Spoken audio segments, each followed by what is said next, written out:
Всім добрий вечір.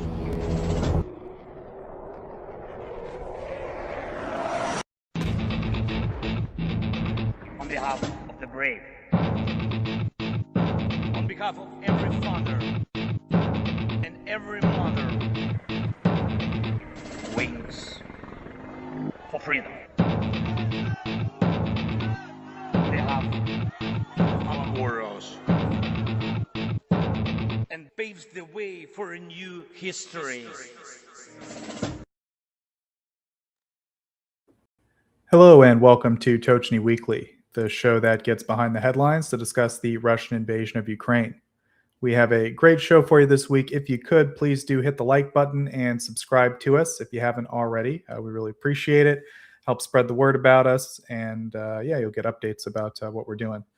We also have social media, so you can follow us on Twitter and Blue Sky if you're so inclined. And of course, we have our website, which I will discuss in a moment. It's Tochnyi.info, by the way. So this week we have a great panel for you today. Stanimir is taking a well-deserved rest, as Mr. Germinate to Ukraine. But we have a number of contributors at Tochnyi who have been doing a lot of research. So today we are going to have Erlend discuss a new article that was published on the website. That's over at Tochnyi.info. You can check it out yourself if you'd like. It's a great article. So we're going to talk a little bit about the contents of that article relating to Ukraine's ability to strike Russian targets. And then we will discuss some updates from part of the front line that Audax is following. There's been some updates there, so he wanted to come share those with us. And then we'll be joined also by our colleague Gesh, who will discuss a topic that has come up in his research recently, which is certain localized Ukrainian counterattacks that have been going on. So these are like three different topics that these guys have all been researching, and there's been a lot of other people researching them as well behind the scenes. And so we kind of assembled everyone here today to talk about their research topics, and maybe towards the end we'll get more of like a general discussion going. So chat, if you guys have any questions about any of the stuff that's being discussed at any point, feel free to post them in chat, and we'll do our best to answer them toward the end of the broadcast. So I think that's about it. Erlend, is there anything else we should mention before we go to the news? Share and retweet, like the stream. Yeah, that always helps us out. We appreciate you guys spreading the word about us. You know, we got in trouble with YouTube early on for showing a lot of explosions of Ukrainians blowing stuff up, and never quite been on their good side ever since. So you guys really help us promote the message of truthful, empirical, hard-won research about what's going on. So thanks everyone. And now we'll present the news. These are the main headlines as of May 31st, 2026.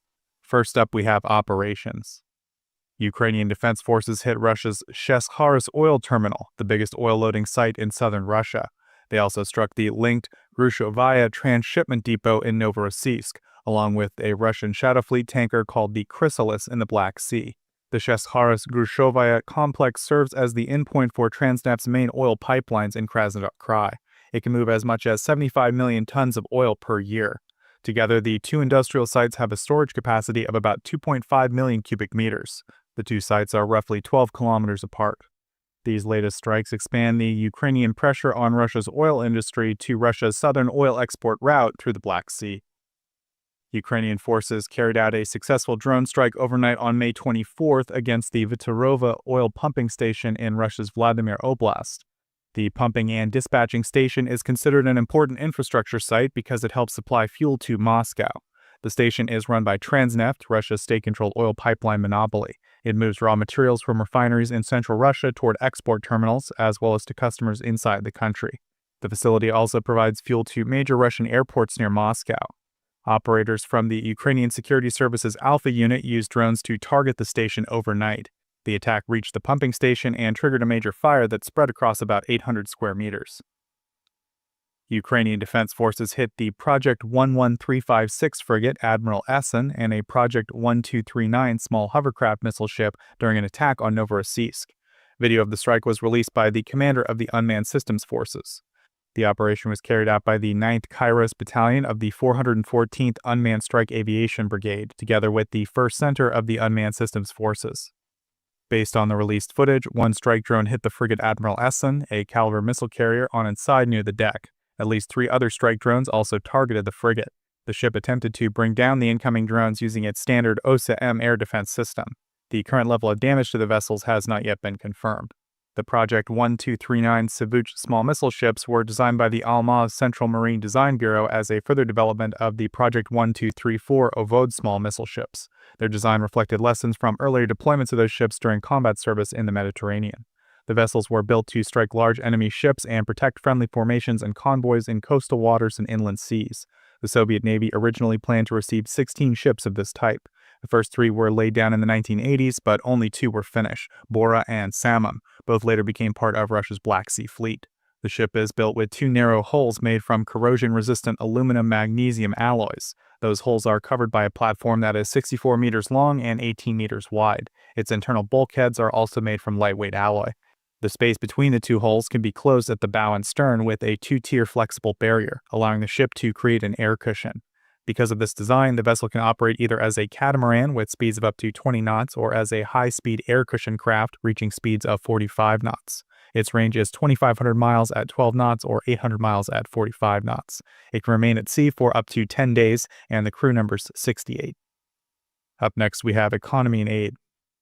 The EU Council has approved a 7th payment for Ukraine through the Ukraine facility, totaling 2.8 billion euros. The Council's press service announced the decision on Wednesday. The amount reflects Ukraine's completion of 11 of the 20 steps required for this tranche of aid. It takes into account several earlier requirements that had not previously been completed. Those include 1 step linked to the 5th tranche and 2 steps linked to the 6th tranche. The EU Council also said that Ukraine has completed some measures ahead of schedule under the Ukraine plan. These include 2 steps that were originally required for the 8th tranche and 2 more that were planned for the 9th.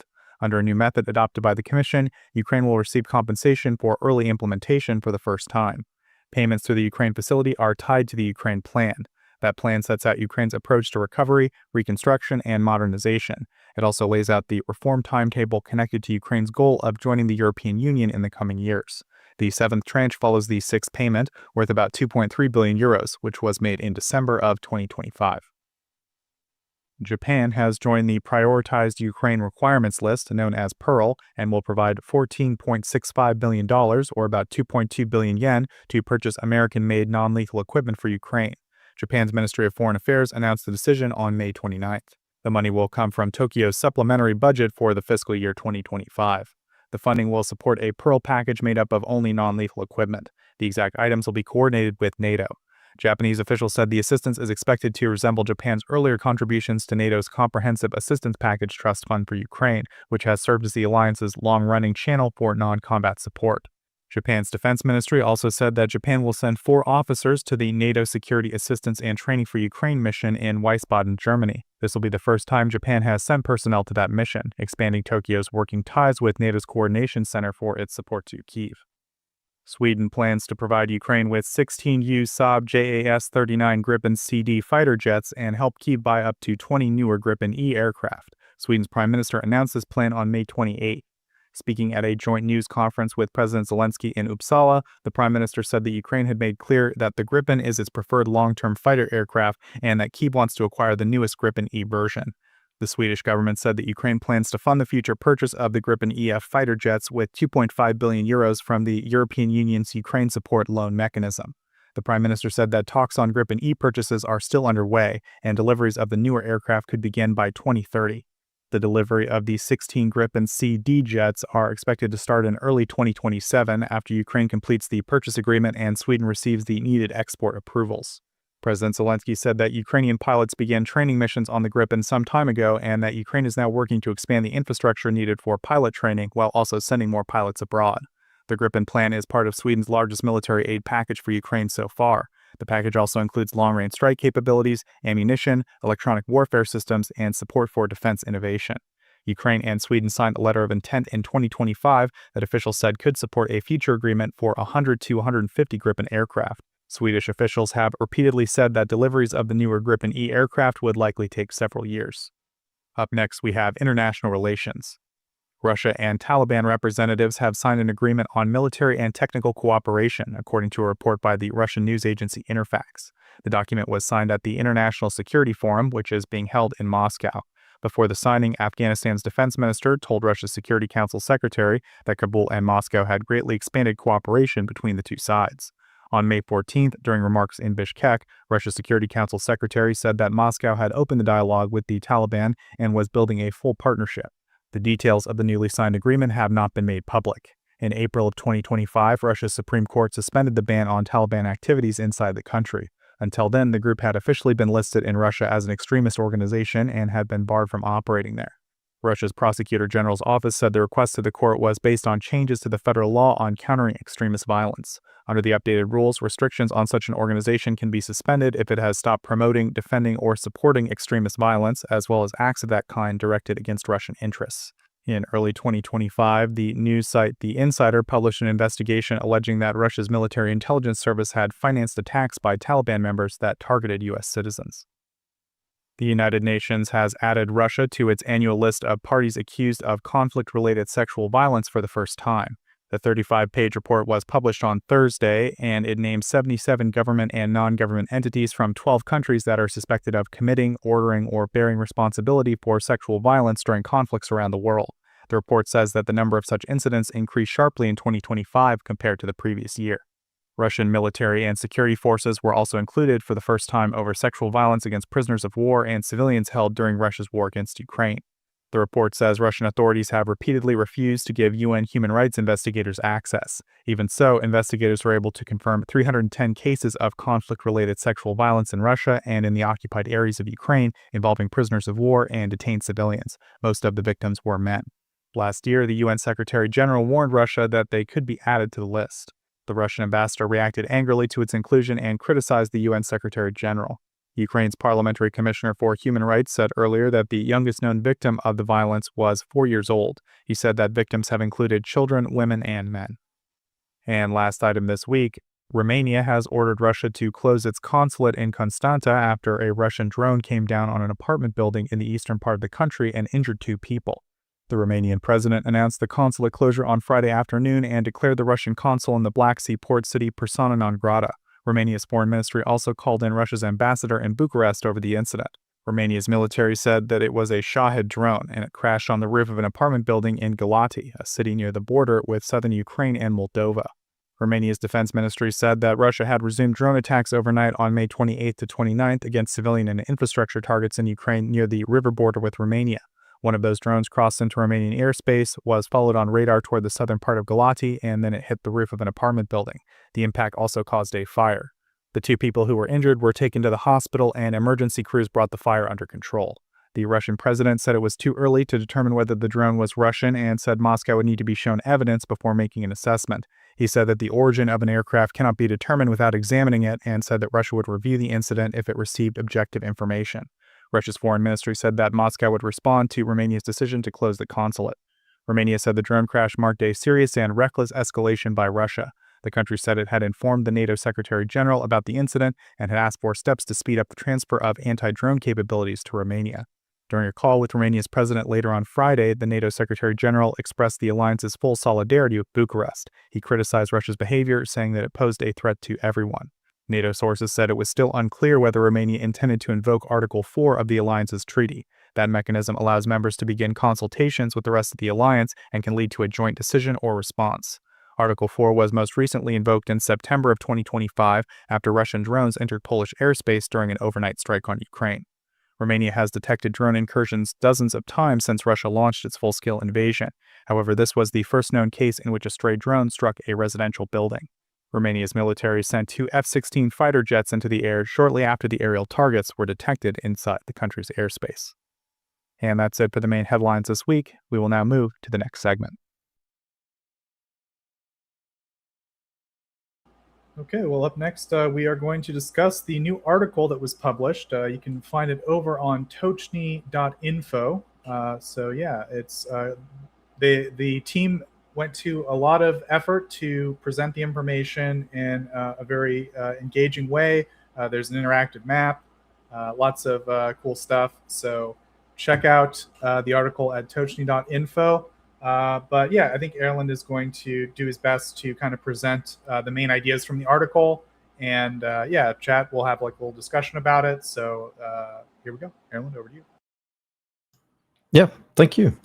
So this research is based upon more than 1 year of collecting data, where some of us in Tochnyi basically last year decided that, or we noticed that the Ukrainians were having more and more success with their medium range drone strikes, and we started to collect and analyze and catalog all the different mid-range and long-range strike that Ukraine has been doing for the last year and 4 months, more or less. The strikes that are collected in this specific study are more or less exactly 1 year in the time frame, we've been watching closely for the patterns that we have seen emerging over the last year, and we wanted to explain that even though there is now enormous attention towards strikes against mostly supply trucks along the roads in southwestern Donetsk and Zaporizhia, and also in parts of Russia, specifically towards Taganrog. This is not. It's not just one specific type of strike that is actually happening, and that there has been a significant effort towards having basically changing how the war is fought by forcing Russian logistics to basically be beyond 120 kilometers range. And we, in this article, and I don't want to read the whole article for you. You have to go and read it yourself if you're really interested. Also, don't want to bore people by reading on stream. But one of the things that we take up, and one of the main topics of this article, is that this is a major shift in the war, and it's the so-called third phase that we arrive in, where the Ukrainians have basically forced a change on how Russia can operate. And the two first ones that we give examples to in the article is when HIMARS and M270 arrived with GMLRS missiles in Ukraine. This obviously was a major success in the opening months when they got them. They managed to strike command posts, ammo depots, some logistics nodes, etc. And it forced the Russians to completely redo how they do logistics and where they have their command posts. And they used to have them pretty close to the front lines. And then the second shift was basically when FPV drones came. When FPV drones became proliferated, rather, I want to say. And that emerged in 2023 and really took off in 2024. This changed completely how Russia was able to move their vehicles. Specifically, armored vehicles were heavily impacted by that, and the Russians at the time were heavily reliant in their operations on armored vehicles, tanks, and infantry fighting vehicles, and armored personnel carriers. Obviously, anyone who has watched the war know that FPV drones completely changed how it's possible to operate with armored vehicles. And now we're in a phase where, and I'm going to switch to the map. By the way, in this article, you can see that there are buttons on the top. If you don't like the format of the scroll story, you can change to a normal way of reading. So we try to accommodate for people that like to see an article in normal form. But we really like the scroll story format, and think it looks very beautiful. So please check it out. Yeah. So this map is basically a selection of strikes that we have collected. It's not all the different strikes we've collected. It's only a selection in area and of type of target. We focused on military bases, ammunition storages, fuel storage facility of any kind. That's kind of a little bit more generic. And then obviously we have trucks and rail targets. And you can switch in these layers, and you can also hover over the strikes in the list on the left side to see and highlight which ones are ones. If you press the play button, you will be able to see the development month by month. That's something that we thought was more useful, as you can see trends. I'm just going to be using it a little bit selective here, and you can also open up the time frame, and this really shows the development. And then if you only select the trucks, you will be able to see that this is the evolution is quite drastic, and it's taken off in the last month, 6 weeks to 6 weeks. And obviously this got a lot of attention as of First Corps posted their now infamous video of Mariupol. But we really want to show that this is much more of an the whole effort has a much more wide impact, and it's not just about trucks. It's systematically going after any kind of logistic nodes that impacts the way Russia is able to fight the war. And yeah, this is our research. Obviously, there are specific conclusions in the article. There was a little bug, so I don't know why the colors weren't showing. But yeah, and thank you so much to Constanze for doing this map for us. She has done an amazing job, and Chris has done his effort to make sure that it's pretty and in line with our standards of graphics. So yeah, you can move this map around. If you left click and drag, you can pan around, and you can create your little nice screenshots for your own analysis if you want.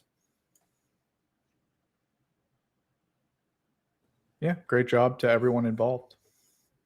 And as we continue the discussion, I would really like to kind of tie in what is happening here in the conclusion after we have talked about some other topics that is concerning the front line and the movements that are happening. And obviously, what has made this available, like what has made this possible, is some sort of a breakthrough as well in when it comes to automation and targeting, communication, and obviously enormous amount of experience when it comes to FPV drone warfare, loitering munition warfare, and the really fast communication between ISR drone operators and people who do targeting. And we're basically seeing some sort of what do you call it? I would say we've a breaking point where a lot of different factors have fallen in place at the same time, and that's basically causing an exponential effect in the end result. And we've seen also Ukraine has now decided that, okay, this technology is now ready. We are also able to push this technology and this tactic to many different units at the same time.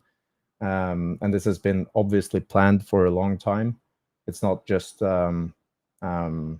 independent selection by one unit that had the technology. It's across the line, and it's very fascinating to watch in real time, obviously.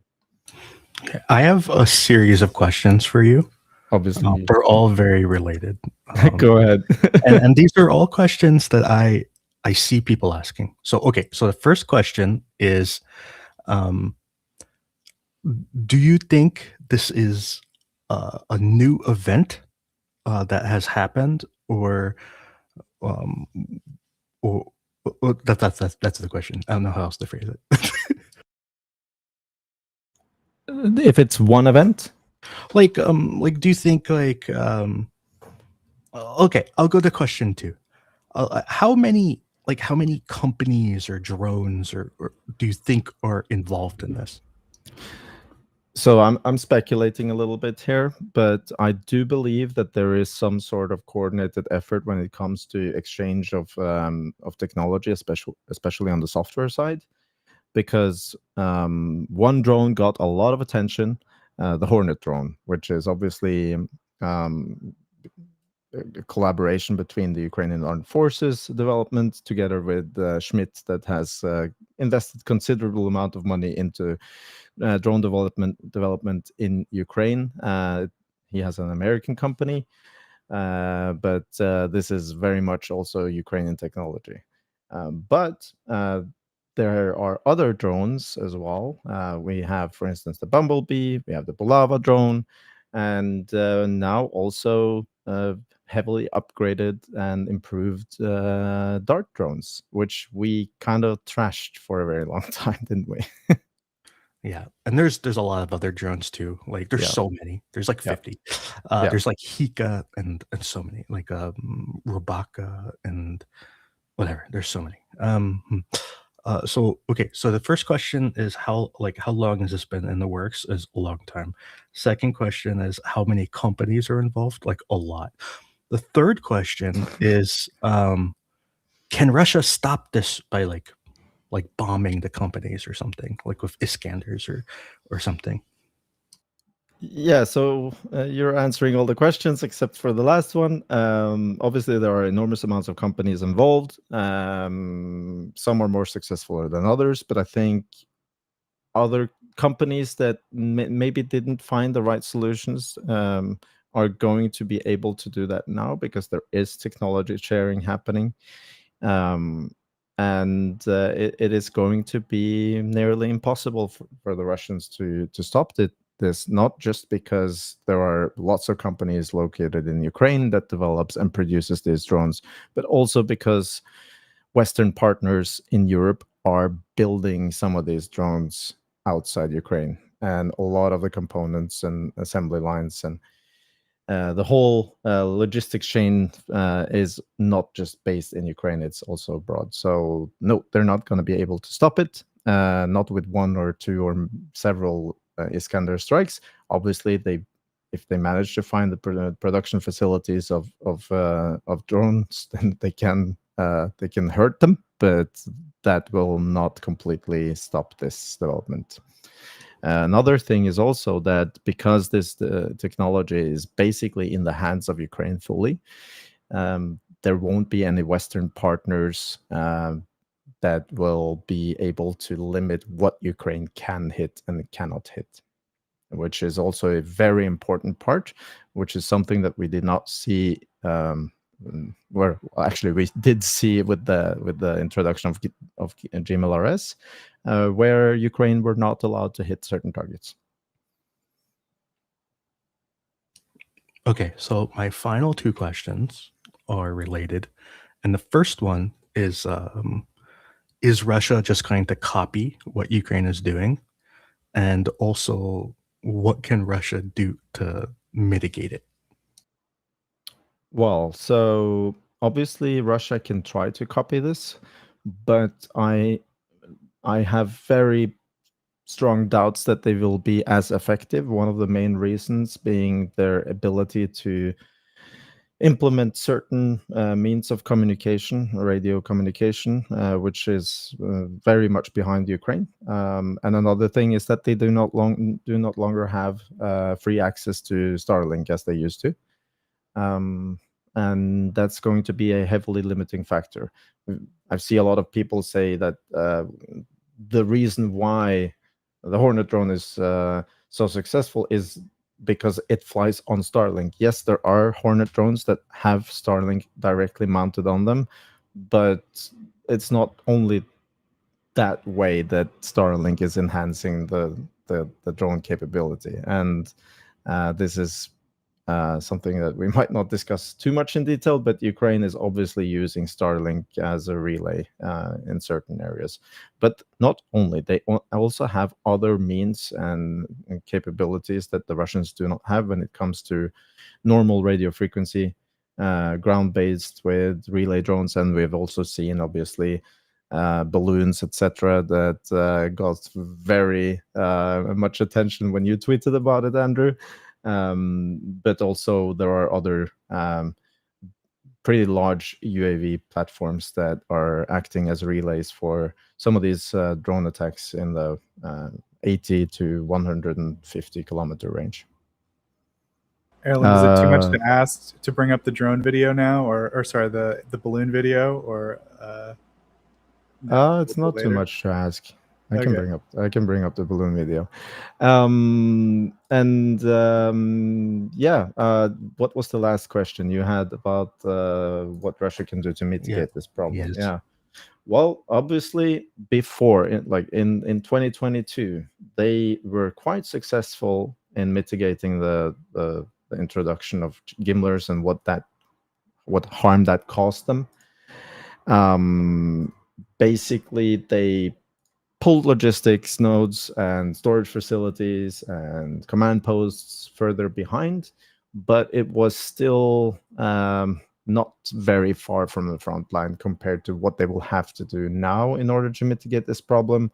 We're talking about maybe pulling them first back 30, 40 kilometers respectively, and now we're talking more about 100 kilometers back if they want to be completely safe from these kind of drone attacks. And there's an exponential difficulty when you're removing your logistics that further back, I would say. Driving 120 kilometers to an operational area is just a nightmare. It's going to be an absolute nightmare, and it's basically their only counter to this. It's going to be really difficult. They can mitigate it, and they will try, but it's difficult. Andrew, you tweet a lot, so it's not that easy to find your balloon video. I'll just put my thoughts in. I think it's interesting how you guys framed it, right? There's a couple ways to look at that. The first, I think you already kind of mentioned, which is interesting, is here we go, drone balloons. Things are getting crazy out there. Andrew, do you have anything else you want to say about this, just to provide any kind of context for people, or do you think it just speaks for itself? About the balloon? Yeah. The one thing about the balloon that a lot of people misinterpreted is that this is an elevator. The balloon is not flying to the target. It's just going straight up and dropping it to increase the range of the drone. It's instead of launching it at sea level, you launch it from 8,000 feet. So it's just an elevator that goes up and down and up and down, and it's attached to a winch. So it goes up, drops a drone, comes down on a winch. You put another drone on, put it back up, drop another drone. So it's an elevator. Okay, well, that makes sense. There's another thing as well, though, I want to mention. The operators will be much more safe, which means that they can launch these drones in further to the rear, and that's going to be a significant ease of operations, because if you want to hit targets further in the rear than your current ranges in your drone, you'll have to move closer to the front, which obviously increases the risk that you will be attacked by Russian drones. But this might actually ease that quite significantly, because it's not very resource demanding to do this. It's quite cheap. So normally this would be done by like a catapult mechanism of some kind, right? It's kind of replacing that role. Yeah, and you have to move that catapult towards the front lines if you want to reach further in the rear. Even though these drones have pretty far range, you want to be able to hit as deep as possible, right? So There are That's also some things about wind that I don't really know much about, but apparently the wind is generally in favor for Ukraine in this setting. Yeah, Meaning that's what that it seems like. It's got a lot of benefits, which is like, it's kind of a low tech way to do it. You get to squeeze a little extra range out of it by getting all this altitude. There's probably some drawbacks. You maybe are going higher up. I don't know if that exposes you a little bit more. And then, like you said, the weather's probably kind of crazy sometimes, and you got to have a little bit of skill to operate one of these things. But it seems like it's kind of an interesting method to launch them, right? Yeah, and the thing is that drones are not that expensive, so if you lose one because of some weather-related things or other problems, it's not really that big of a problem. Balloons are not extremely expensive, and yeah, it's an interesting thing. I wouldn't say that this is the main factor of anything here, but it is another little quirk that Ukraine can pull, which is in favor of them in this case. Yeah. So I guess thank you guys for the little balloon interlude. I think it's a really interesting it was like an interesting video. I thought the chat should see it. Okay, so just to go back to the article, yeah, I think that the idea of grouping it into these three phases is really interesting. I think you already pointed out something which is interesting, which is that the first phase was sort of, you could argue a piece of military technology being given to Ukraine, right? The Gimler. Then you had the second phase, which was FPV drones, which it was like Ukraine adapting an existing civilian technology, right, to squeeze the most performance out of it and eventually put it into a military role and have it function well, right? And then this new phase, I would argue, is like almost completely homegrown by Ukraine. I mean, as you mentioned, there are collaborations going on with other countries and stuff, but I don't know. It seems to imply there's like been a progression of Ukraine generating new capabilities, and this is kind of the inflection point where they've reached like a pretty high level of sophistication in their approach to the same problem, right? So I think that's like an interesting way to look at it. And then I guess the other thing is, though, that the other way to look at it is in each of those phases, like the Russians have to some extent adapted, right? Like obviously Gimlers, we watched Gimlers blow up all kinds of crazy stuff for about maybe a month. And then eventually, right, like I wouldn't say the Russians completely adapted, but they developed methods to use electronic warfare against the warheads. They were more careful about where they place stuff. So there were second order effects, in other words, like, or maybe third order. I don't know. I'm not good at the orders of effects in military speak, but the idea being that like the Russians now have to behave differently because Gimlers is in play, but there was adaptation going on, right? So I guess, and same with FPV stuff, right? Where obviously it's hurt the Russians, but they have a built up responses and adaptations to it over time.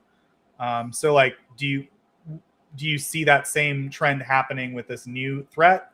Or do you think that this is like a different situation altogether?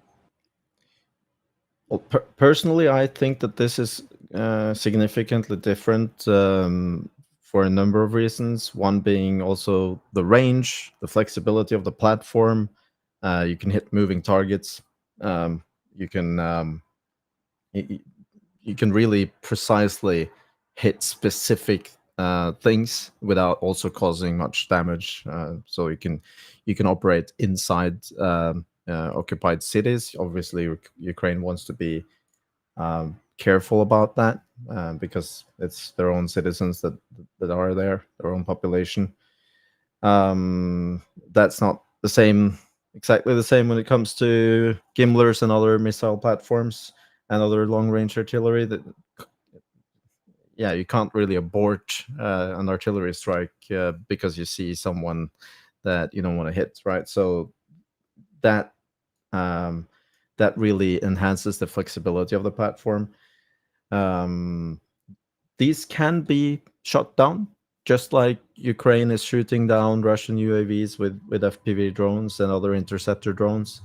The Russians will try and will intercept some of these drones, but I'm very skeptical of their ability to significantly reduce the amount of strikes with interceptor drones. They could also mitigate this with nets, which they've done before. The difference is that the stretches of road here are very long, and building these nets is going to be very difficult, especially because Ukraine are already operating every day along these roads with drones now.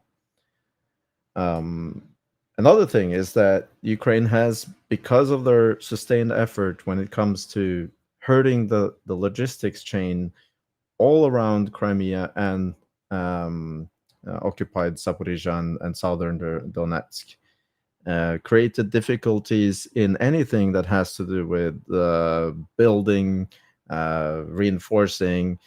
They will have to transport new construction material, but how do you do that when your roads are being covered by drones that specifically hunt down big trucks? So they have basically forced a situation now that is going to be very difficult for the Russians to adapt to.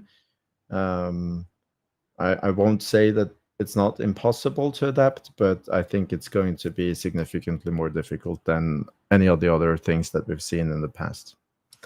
And part of the issue is that all of their adaptations in the past have basically been to distribute their resources more. So like when the Gimler started hitting all of their caches, they started having smaller caches like all over the place. Instead of having big ones in one place, you have lots and lots of small ones. And with their infantry tactics, like they started spreading out their infantry into tinier and tinier groups. Like first they started using like 8-man groups, and then like 2-man groups, and now sometimes even one guy going out by himself. So like their infantry has already distributed out as much as you can go. You can't have less than one person. And now they're not just weapon caches, but all of their supplies are going to have to distribute even more, and distribute into more locations and also along more routes. And a lot of those routes are going to be pretty garbage. Like they're going to be using farm roads for a lot of stuff, and probably going to lead to a lot of vehicles breaking down. Redlining engines on a farm road is not great for the vehicle. So like all of this is going to add friction, and at some point there's going to be so much friction they can't overcome it anymore, and they're going to halt because they don't have the resources to overcome the friction anymore. So they have to either find a solution that reduces their friction across the military, or they're going to run out at some point. Yeah, and I just wanted to mention that the reason why this is impacting also Crimea so much and Zaporizhzhia specifically is because the Russians don't really have that many routes along the land bridge. There are basically 3 highways going in that they can use, and that's significantly easier to cover for the Ukrainian drone operators compared to, for instance, further east and north, which we will talk about later. But hauling a big lorry or a truck over farm roads is basically not going to be possible in the long run. In summer, you can do it, but wait until it rains. It's going to be a disaster. Yeah, and we've already seen videos of the Russians hauling trucks in roads that they didn't normally use. So they're already doing this, but the drones are also there. So it's gonna be a nightmare for anyone that are in logistics. And also that's another factor. They will have to use smaller vehicles, which means that the logistics chain is going to be much more manpower heavy. They will have to allocate much more people and also vehicles to supply the front, and that's going to hurt other areas of the Russian war machine. We saw yesterday a report that Russia is using 4 men per truck as right now, like as a matter of course. There's like a commander, a driver, and like two like self-defense people, I guess. This is going to have to increase. I don't know if they're going to increase the people on the truck. I doubt it, but they're going to have to increase it in terms of providing some sort of drone support. Like they're going to have interceptor pilots, associated with these trucks. So if it takes 4 guys to transport a truck right now, it might have to go up to 6, 8, 10. I don't know. It's going to go up. Yeah, Stanomir is messaging me that just to add some stats in terms of military trucks being bought by Russia, it's 3,800 from Kamaz a year and 1,200 from Ural. For the Bohanka, total sales in 2025 were 7,600, and for the UAZ Patriot, 6,100. I have to intercept quickly about the 4-man thing. Namely, this is the stat for frontline. This is actually a frontline logistics unit. So I think what's rather happening is that right now in the rear, they are using more like less people as of now or before the current campaign. And what they have to do now is like increase the amount of people per truck all across the front line.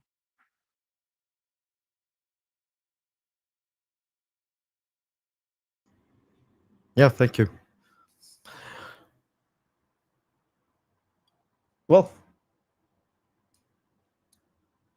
are there any other points to this before we go into some other areas of military operations?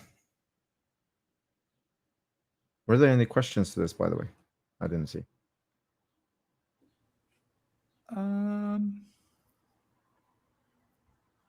I think we can move to the next topic. Yeah, I saw that there are questions, but we pretty much answered them.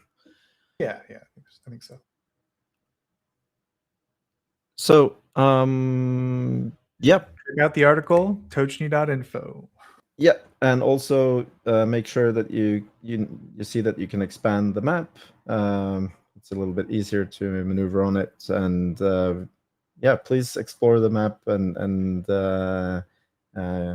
click at the little icons and see how things are happening on the map. We spent a lot of time on this map, and I think it's really beautiful as well. So nice.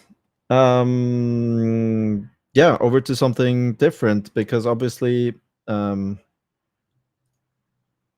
are also areas of the front line where Ukraine is struggling significantly.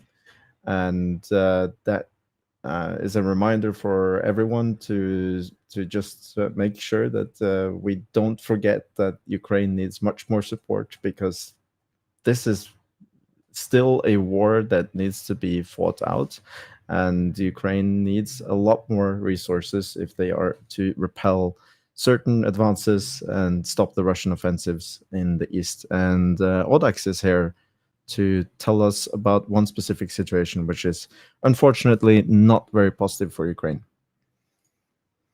Hi guys, I hope you can hear me well, and thank you for having me here today. Yes, we can hear you very well, clear, and thank you so much for joining the stream and giving us this very important update. Great. I think I can just start right now. Yeah, of course. Okay. Generally, every time I've been here on the stream or I'm writing one of these summaries on the map account, Erlend just pulled up, I'm starting with that the general situation has worsened compared to last time. We are at the point where the situation is as worse, the worst for over a year, maybe compared to the Russian infiltrations in Turetsk in late December 2024, as the Russians have infiltrated in large parts of the town, although Ukraine still holds on to positions throughout the whole town. Before, in general, also speaking, and the intensity of fighting has increased. I can it's very difficult to measure that.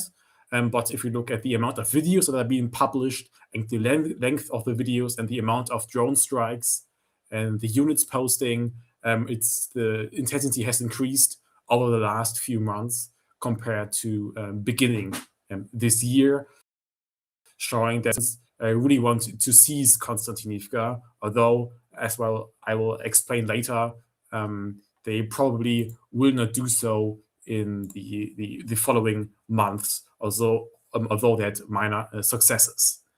I think, Erlend, you can pull up the map summarizing the last few weeks of drone strikes, just to underline the intensity of fighting and that is being mapped currently. Here you go. I'm not sure if you're able to zoom a bit inside to show everyone the intensity of fighting. In general, it's noteworthy, especially in the southeast of the town, the high amount of Russian airstrikes, and you can see by the little airplane symbols showing just the high intensity and the airstrikes Russian are hitting Konstantinivka with. It's probably the town which is hit by the most airstrikes at the moment. Also to show a priority the Russians have here at the moment. I think that illustrated that quite well. I will now pull up or share my screen just to move from town to town to show the developments. Give me a second. Share. And I hope you can now see it. And also when I move around. Great. First of all, before talking about Konstantinivka itself, I'd like to talk about the flanks on the west and also on the east, as understanding what's happening there is really important to understand what's happening in the town itself. Looking at the west, we have the towns Stepanivka and Nova Balka. Early this year, Russians started assaulting Stepanivka. Notably, there are a lot of anti-tank ditches south of the towns, resulting in multiple bottleneck or choke points, where we've seen a large amount of Russian infantry losses, but it didn't stop them of entering Stepanivka, and they have been spotted in large parts of the town, but also recent footage shows remaining Ukrainian presence there. There are battles going on inside, and there are less footage released by the Russian side, so it's difficult to say where the Ukrainians actually remain, but it's safe to say that Russia didn't seize this town yet. More worrying, we have seen numerous Russian infiltrations into Nova Balka, especially this part in the south of the town. Nearly all of the infiltrations ended with a Russian-held basement or house being blown up by anti-tank mines dropped by Ukrainian vampire drones. So it's not really safe to say that they were able to stay there for a long time, but they generally infiltrated here. But for the Balka, we can safely assure that Ukraine still remain with a presence here. There have been instances of them being shelled here on the western part, and also lead fleets urging Ukrainian soldiers to surrender dropped throughout this town. More recently, a geolocation published a few days ago, one I published just I think 2 hours ago, showed Russians here and also here. Russians already confidently showing this whole area is captured by Russians. This is a bit unclear. It's not even safe to say if the Russians approach these positions from the south or from the west, also from Ilinivka. I personally, especially with infiltration up here at north, it seems like Russians are pushing from the east to the west to clear up remaining Ukrainian positions here. In general, due to the lack of footage, it's difficult to say what the situation here is right now. Ukraine still remains here in presence, but they are definitely under pressure. On the long term, Russia will probably try to establish positions at the lakes and move to the tree lines to make larger pressure on the western flank of Konstantinivka. That's what their plan has already partially shown success with the towns of Ilinivka and Bereztok.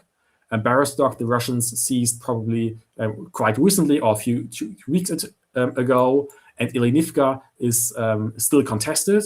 Russians showed flags, soldiers waving flags in the town, but recently geolocated footage shows Ukrainian presence still remaining, especially in the north of the town, but also in parts of the south. But in general, there's also heavy Russian movement here by soldiers infiltrating throughout the whole town. We can compare it probably to similar situations in towns like Ilinivka and Pleshivka, where we've seen Russian claims of capturing the town, and even Russian soldiers waving flags, although for several months or sometimes even longer, and Ukraine was still able to hold presence in these towns. It's difficult to see how long Ukraine will able to hold on to Ilinivka, but it's definitely still contested. As mentioned, Russians captured Bereztok. Bereztok and Ilinivka are important staging grounds for Russians to infiltrate into Konstantinivka, and it was pretty surprising that Bereztok was captured quite quickly in the span of maybe just 2 months of Russian assaults, because it's a very important position with important town with a lot of positions Russians can use to start infiltrations. Already mentioned Ivanoupilya and Pleshivka, Russians were able to capture some adjacent positions in other parts of these towns, although recently footage shown recently geolocated footage shows still Ukrainian presence remaining in Ivanoupilya, especially here in the northern parts, although they are still under great pressure. And especially when we talk later about Konstantinivka itself, it becomes clear that they are increasingly difficult to defend as the supply roads or the evacuation roads are starting to be contested and or getting into Russian control, raising the question for how long Ukraine will still remain present there. One quick note, Russians waved flags in Ivanoupilya about November last year, just showing that Russian flags being shown in towns doesn't mean a capture, especially when we talk about all the other towns, including Tochnyi, Prezhentyne, and other adjacent towns. They all showed Russian flags being raised, although Ukrainians will hold on to the towns for several months or even half a year after that. Moving on to Prezhentyne and Tochnyi, and they likely fell under full Russian control in the last few months. And they are also important staging grounds for the Russians to infiltrate into eastern Konstantinivka. Also, yeah, I already mentioned that Russian claimed them capturing a long time ago, but likely only seized them recently. Most worryingly, Russians were able to get control over this part of Konstantinivka, including the substation, as Ukraine were recently losing ground here. This led to Russian infiltrations into Novodimitrivka.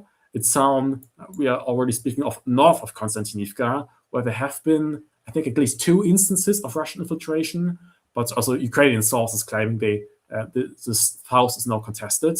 And in addition to that, most worrying, we're always speaking significantly north of Konstantinivka, a small town now named Molokhatka, where we've seen 3 or 4 instances of probably vampire drone dropped anti-tank mines blowing up Russian-held basements, indicating Russian infiltrators were able to enter Molokhatka probably on several instances.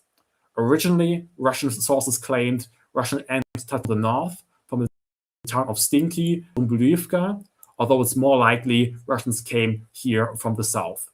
It remains unclear if the infiltrations here still go on. We currently have it mapped as contested, but there haven't been any Russians mapped here in, I think, the last 1 or 2 weeks, but we will continue to monitor the situation. Moving a bit further east towards Chasiv Yar, based on Russian reports, the battles are still going on and it's serious. Russians are trying to assault, especially here in the southern area, but haven't made any successes. We still see Ukrainians frequently being shelled in these 2 parts of Chasiv Yar, and they may have even took or pushed some Russians out of these industrial buildings. And there have been no real map changes here in the last few weeks or months, we can map. The situation at Chasiv Yar is stable, which is a good sign, as it's one of the main Russian targets to seize Chasiv Yar. The battle already has been going on for 1.5 years, I'm not really sure, for a very long time. But if the situation in Konstantinivka changes, or Russians were able to seize some of these towns, the situation in Chasiv Yar could significantly worsen. I've talked about all the towns around Konstantinivka, and we noticed that Russians have been increasingly pushed at the flanks of the town after failing to capture or assault Konstantinivka with a head-on since around November last year. More seriously, this western part of Konstantinivka needs to be mentioned. After Russians seized Bereztok and waved flanks in Ilinivka, there have been a significant increase of Russian infiltrations in this whole area, not only in the south, the private sector, also in the industrial facilities, where probably significant Ukrainian defense was built up, but also in the really important high-rise sector of Konstantinivka. Our current mapping is that we map all the areas where we see Russian forces as contested and slowly establish or figure out the routes Russian infiltrators take. There are Russian maps who already map all of all this part of Konstantinivka as under Russian control, although that's highly unlikely, as Ukrainians are still being shelled in the southern area, and based on reliable reports, Russian infiltrations into this northern part don't approach here from the south, but from the west through Ilinivka and Bereztok. Most notably, Russians have been spotted in this substation and these industrial facilities, and more recent footage I published yesterday, I think, showed Russians even approaching further to the north to Konstantinivka. I'd like to underline that to understand Konstantinivka, or that's my understanding, the town is basically split in two halves, a western part and eastern part, split by a river and by some partially demolished industrial facilities. That makes troop movements from the west to the east or vice versa very difficult. So in generally, we see Russian infiltrations in the west, but less in the east. And as Russians have been spotted numerous times next to these important highways and supply lines, these soldiers, Ukrainian soldiers still remaining here in the south, or even in Ivanopilia, are getting into in a really dangerous situation, as their supply roads and or even possibly evacuation or routes to retreat are being cut off, and they are not able to move through Ukrainian-held territory anymore, leading to a situation where every Ukrainian troop movement here from the Ukrainian-held south towards the north, or from the north to the south, now moves through contested area. It makes troop rotations on supply even more difficult, although supply is largely done with drones at the moment. That's mostly it about the West. There's still a part of Konstantinivka that's very difficult to understand. There have been likely numerous instances of Russian soldiers infiltrating in these industrial buildings. We've seen Ukrainian soldiers clearing numerous buildings with infantry and eliminating Russian soldiers. There has even been an instance where Ukrainian UGV blew up an industrial building with a 300-kilogram explosive here in the center of the industrial facility. It's unclear if there is still a Russian presence that is remaining, or how frequently these Russian infiltrations take place, actually. We currently have it as contested, but time will tell if the Russian infiltrations in this area will continue or not. After having talked about the western part, with the still remaining Ukrainian presence in the south, and the Russian infiltrations from the west to the north, I'd like to talk about the eastern part of Konstantinivka. There is less footage of Russian infiltrations. This could have numerous causes. There are less published footage published, but maybe, or more likely, there are also less infiltrations and Russian infiltrations taking place here. There have only been 3 notable instances of Russians being seen here, more here in Konstantinivka, and here most notably in the high-rise sector. this infiltration, it's not quite clear if they came from the west or even crossed the river, which would be more difficult for the Russians. It's unclear where the Russians came from in this case. Here, Russia in the high-rise sector is very serious, as they are in very important Ukrainian positions here, and it's more easier for the Russians to gain a foothold in the high-rise sector in the private sector here. Russians already mapped large parts of the eastern part under Russian control as well, although we are still a bit careful, as the Ukrainians are still being shelled in this area, and it's unclear if this really held to a consistent Russian presence. We will continue to monitor the situation if the Russian infiltrations will continue here. Like I already mentioned, the situation has significantly worsened. Previously, we only had a very low number of Russian infiltrations, and none of them reaching that deep into the town itself. Maybe we can compare the situation to Turetsk in late December 2024 and early 2025, where the large northern part of the town was contested with deep infiltrations, reaching the outskirts of the town, while Ukrainians remained in other parts of Konstantinivka for several months, and maybe even Pokrovsk, where we had a similar situation where Russians started to infiltrate throughout the whole town in mid-2024, but we were able to still map Ukrainian presence there until Russians likely seized Pokrovsk quite recently. There are no indications that there is a different situation where these infiltration actually lead to a large retreat of Ukrainian soldiers.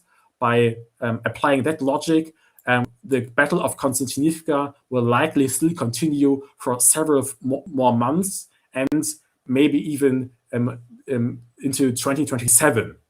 I think that's about it. The situation still is still pretty complex and difficult to understand.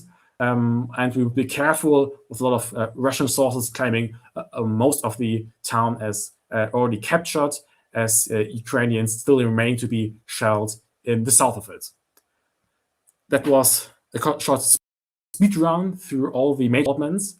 I hope it was informative, and if you have any questions, feel free to go.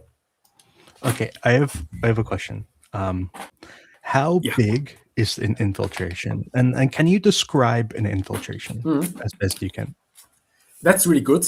A really good question. The major issue with infiltrations is, and why we always only map this one building as contested, we don't know where they came from. It's very, very rare if we see the Russians being attacked during the infiltration. Most often we only see the aftermath. For example, we saw Russians being attacked here and here.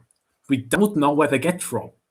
We suspect they came through this route, but in theory, it also came this way.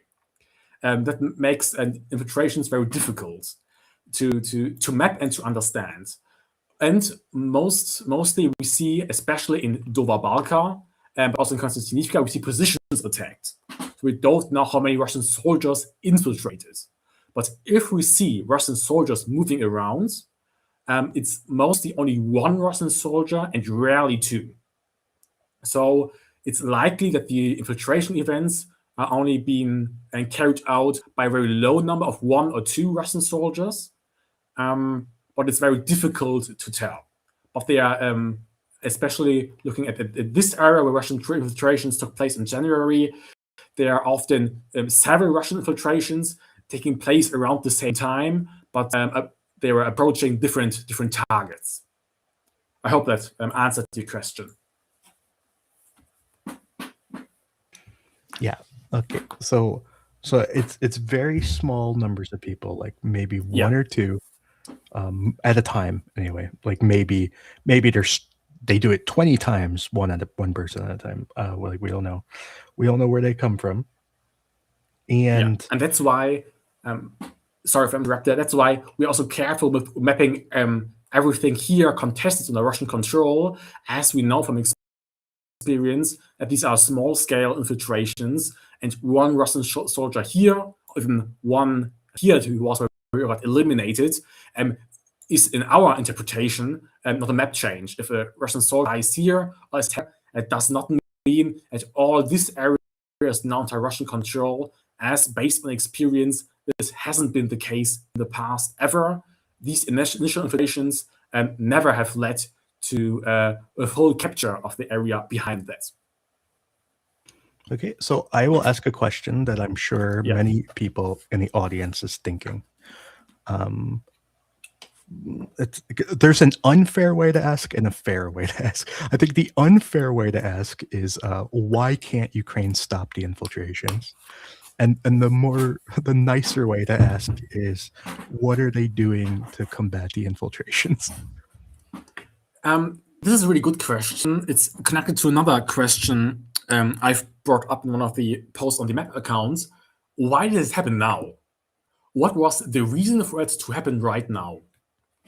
There are several possible factors. One could be that during winter, because of footsteps and not enough greenery to hide in, it was easier to spot the Russians.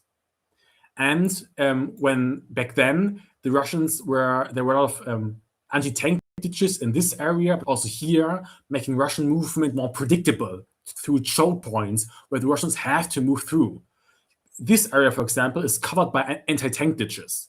So there are 1 and 2 choke points for the Russians to move through. So it's predictable to fight them. But the map just froze. We are back. Looking at this area, we now have, because we are in summer, a lot of greenery, making it easier for Russians to hide in, and a lot of high-rise buildings, and also the private sector. So it's more difficult to spot the Russians, as it's much, much easier to hide in them, as one drone can only cover a certain part of the town, as other spots are blocked by high-rise buildings. That's why it's easy to make infiltrations. And in addition, there's a lot of Russian pressure there. We see, based on the amount of Russians that have been eliminated, I didn't even mention at this spot here, there are some trenches the Russians used to approach Konstantinivka, where we've seen maybe 24 or even 30 or 40 instances of Russians being attacked there. A really high amount, showing the high amount of Russian soldiers doing this infiltration. And comparing that to Ukrainians who and drone pilots who are probably largely pushed out of the town already, makes it just really difficult to combat them. But a really good explanation, we could only get it from a soldier on the ground, but I don't have anything like this to share. But it's probably connected to the greenery, the high-rise buildings, and the high Russian pressure. And the other question was how to combat them. Sorry, I would like to add that. It might be a new Ukrainian tactic that they used anti-tank mines dropped by heavy bombers to blow up Russian positions, especially at positions that are likely infiltrations. It might be that they just only used it at infiltration. Maybe Ukraine started to use this more in general when it comes to blowing up Russian positions, where they just dropped anti-tank mines, just destroying the whole position or basement, making it unusable in the future. That seems to be the main way of them to fight them, and in addition also artillery shelling or even UGVs blowing it up. So we more rarely see infantry presence, as it's more difficult and risks Ukrainian lives of soldiers. So the solution is just blowing up everything with anti-tank mines or UGVs to completely destroy the Russian presence, make this position unusable for the future, and not risking any lives of Ukrainian soldiers or even exposing them to Russian reconnaissance or drone strikes. And just another question is, yeah, the train station, I feel, was when they first kind of got into Konstantinivka. And do you think the train station is still being used, or is it in Russian control, or did they just kind of pivot to Ilinivka? Yes. You talked about this station right here, right? Yeah. Yeah. I'm not really sure why, but a lot of Russian informational warfare or like post was always about this train station and seizing the train station or getting control of it. It might be a prestigious target to capture. There have been claims of Russians being in this train station, but then there were Ukrainians being spotted south of it. It's likely there was a target of Russian infiltrations. But the last footage we have from this general area was Ukrainian soldiers of the 49th Assault Regiment blowing up a Russian position here, leading to the conclusion that there's continued Romanian presence right here.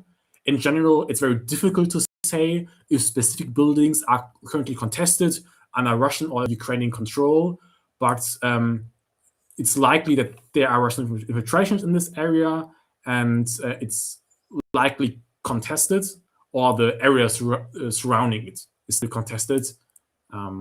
Yeah.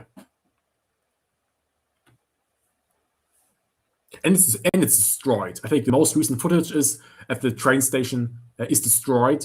There are likely some basements to hide in, but the building itself, like most of the buildings, are completely destroyed. So like seizing a building is more like seizing the ruins of it.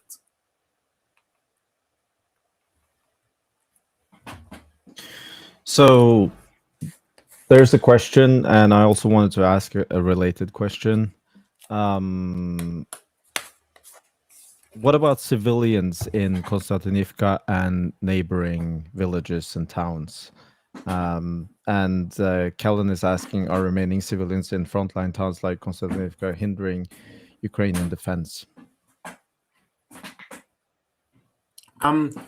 Regarding the second questions of hindering Ukrainian defense, the main accusation or issue that is brought up is the instances of remaining civilians in the Russians' information about remaining Ukrainian presence in towns.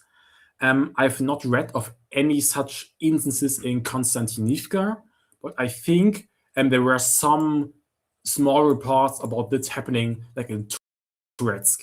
So there are not any indications I have observed or that have been reported showing that civilians being a big issue. Regarding civilian life in general, there are still remaining civilians in Konstantinivka. I rarely geolocate them just to protect them, as there have been instances of them coming under Russian fire. And there are a few instances I can point out here. For example, just showing the harsh life of civilians. Here we've seen civilians in this high-rise area collecting sticks for creating fire. I think there have been civilians picking up flowers, although I've never published that. In this area, there are more likely more civilians remaining that haven't been evacuated yet. There are footage of, I think, 2 or 3 instances of them being scared away by Russian Vandal drones. And most interestingly, this area is the same spots where the civilians were spotted were under Russian MLRS and airstrike shelling. So there are still civilians remaining here who are under extreme danger and didn't evacuate yet. Ukrainians have reported that due to the more difficult logistical situation, as vehicles can't really enter the town anymore, it's more difficult to supply the civilians, and it has to be done with drones.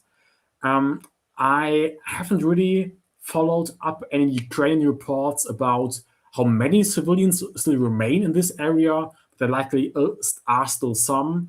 I know some people who are following civilian life more in general. Maybe they have some more detailed information about the numbers.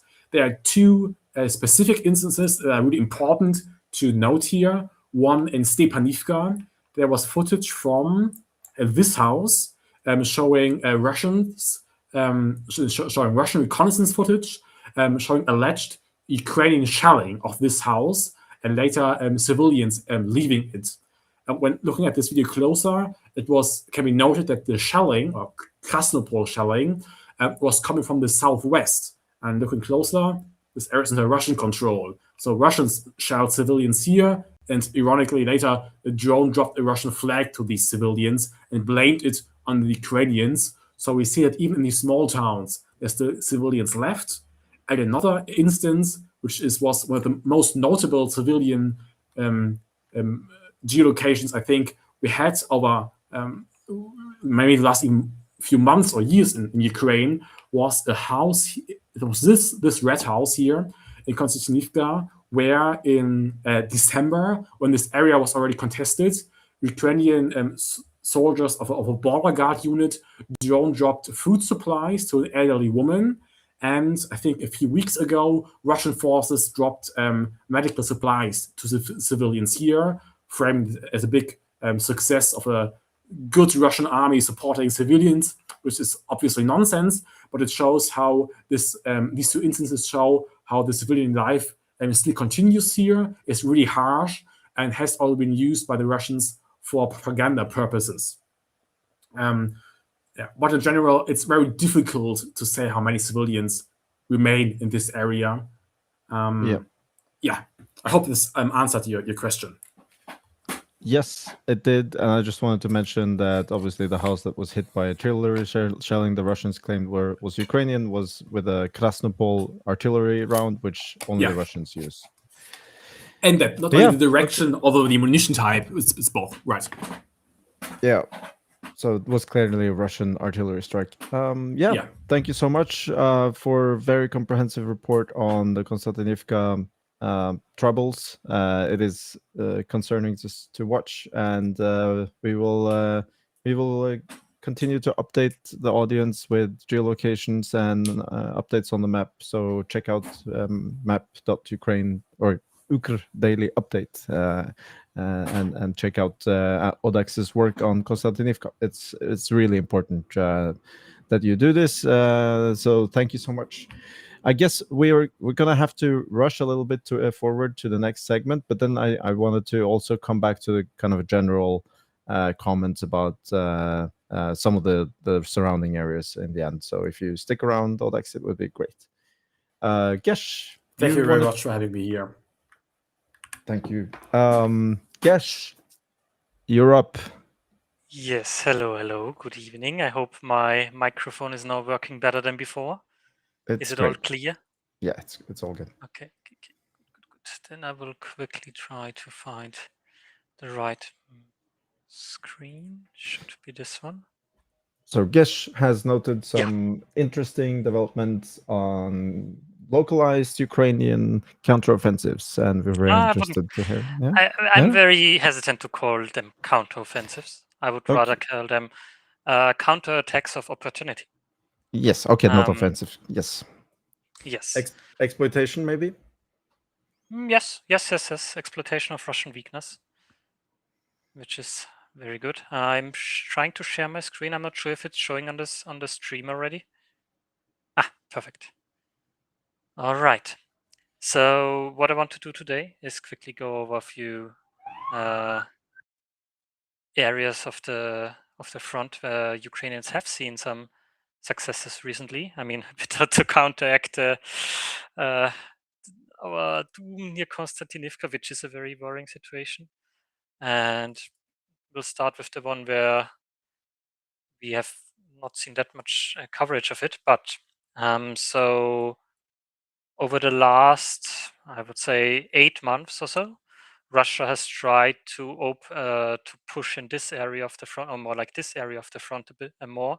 So at the beginning, they have moved several regiments or parts of regiments to this area to be able to cross the border, to capture Milove, to pressure Ambane, and also capture Odratne. We're talking about east of here's Kupiansk, just as a north of direction. Kupiansk, Here's east of Kharkiv, north of Kupiansk, and they have tried to increase the pressure there. I think also in order to ease because right here is a river, and if they can push from this side, it's less of a problem that they have to cross a river here. So they tried to push more from the east. So what has happened though is that the supporting regiments have been moved away. Then around, I'd say, January or February, and this area has been generally very weak. So basically on this whole front sector between, I'd say, I think Szewiakivka, from Szewiakivka to Krasne Pershe, there have been only 2 Russian regiments, which is an extremely low density of Russian manpower, especially since one of those regiments is like part of a division which is not exactly known for successful combat operations. It's the same division which has been trying to advance near Vovchansk for the last, I don't know, how long is it now? Nearly 2 years? 2 years, yeah. Exactly. And earlier this month, there has been a small counterattack from the Ukrainians. They managed to retake an area near Otradne, and I'm actually very curious to see how much more, like, if the Russians actually able to hold this line, because they have been like, as they have only so few units there, those 2 units have been attrited quite heavily, and I don't think, like, if the Ukrainians can apply some pressure, they would be able to retake this area. Now the question is, how much is it worth it to retake this, or would they rather focus down in the roughly here, so they can, like, establish the river line again, because obviously defending along the river is easier than having to than allowing the Russians to have already a bridgehead over the river. So that has been one of the areas. Then let's move further to a very interesting situation. So beginning in early May, the Ukrainian air assault brigades have started a counterattack around Andrivka, Klevtsove, Tovste, Pitupne, etc. What's We're talking about interesting- Zaporizhia. Exactly. No, it's not Zaporizhia, it's still Donetsk. It's like on the Donetsk-Dnipropetrovsk border. So to zoom out, here's Hulai Pole, here's Pokrovsk. So basically in the middle between Pokrovsk and Hulai Pole. And this area here, there has been the Russian 90th Tank Division. To mention, the 90th Tank Division has been one of the, I don't know, how should I say it, most prestigious Russian units actually entering this war. And they have actually also seen decent success, they have advanced quite fast. When they were tasked, after the fall of Avdiivka, they were tasked with, like, basically moving alongside Ukrainka, Kotlярivka, Troitske. Then they went to a halt, and later got transferred to this area here with the task to take Novopavlivka and Ivanivka. But over the last months, they have tried again to move into Novopavlivka, and have the assaults have been stopped by the Ukrainians. And what happened then is that they were forced to move away units from this assaulting force here. So basically, they had 3 main regiments here, namely the 80th Tank Regiment near Filya, the 6th Tank Regiment near Dachne, and the 293rd Tank Regiment near Novoukrayinka, roughly. And they tried from 3 axes to attack Novopavlivka. They had some more supporting regiments, like the 348th or the 428th, but those are not, like, those regiments don't really have much armor, and those attacks actually have seen a lot armor within them. So, but what happened is, due to increased pressure, Russia had to move the 6th Tank Regiment over there to Tovste, Pitupne, and actually we have also had MIAs near Mirne, so to hold this line. And generally here we basically have the 6th Tank Regiment here, the 430th Motorist Rifle Regiment here, and the 656th Motorist Rifle Regiment here. So this line has also been extremely weak. And now the Ukrainians, after the counterattack in this area, I think 2 or 3 months ago, and in early April, they have then moved over units over here, and also started to pressure this. So they are cutting out, like they're putting extreme pressure on the Russian units that want to attack both Novopavlivka and Ivanivka. And what we have also seen is that this has had an impact on Russian command, because let's say it like this, the Russian commander of the 19th Tank Division 6 months ago and the Russian commander of the 19th Tank Division today is not the same person anymore. And I think this is also due to the failure of this division to basically have any success. So whereas in the beginning, Russia has been able to move very fast here, and it has the momentum has been stopped and now actually reversed in favor of the Ukrainians. Yes. We have also had additional relocations of Russian units here in the Hulia-Pole area. This has already happened like 3 months ago, but I don't know if it has been talked about in the stream already. So what the Russians did is they moved several units from the Pokrovsk direction to the Hulia-Pole direction, but due to the Ukrainian counterattacks, they had to move a large part of the 68th Army Corps to the counterattack area, so basically near Zlahoda and Novohirivka, and had to move the 120th Marine Division, which is only a division in name, but more like still a brigade in size. They had to move this unit near, I think it's operating actually up here in the Novoselivka to withstand the Ukrainian pressure. So whereas they had tried the rest of the Russian units, so the 40th Marine Brigade and the 55th Marine Division have been deployed to the area slightly north of Hulia-Pole, where they are now trying to push further west to put more pressure on Orikhiv, which has basically been the Ukrainian strong point on the whole Zaporizhia front for several years now. Ukrainian challenge will now be to stop those advances, because the Russians managed to at least have some infiltrations here, and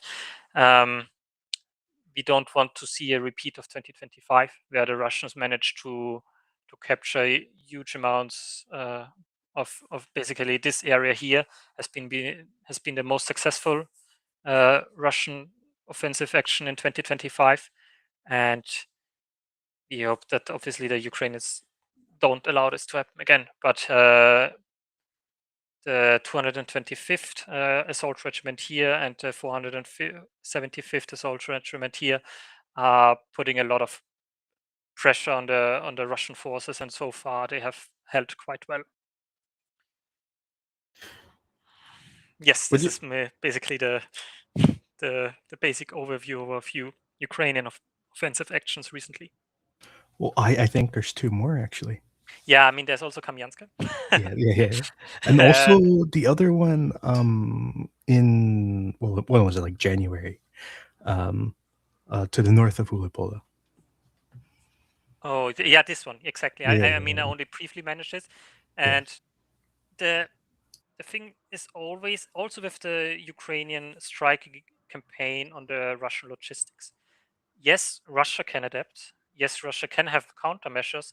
The question is always, how much do those countermeasures cost Russia? How much does it cost Russia to have more guys on a truck, to have to divert the logistics further, to be able to invest more in interceptor drones so they can stop those Ukrainian strikes, to respond to Ukrainian counterattacks?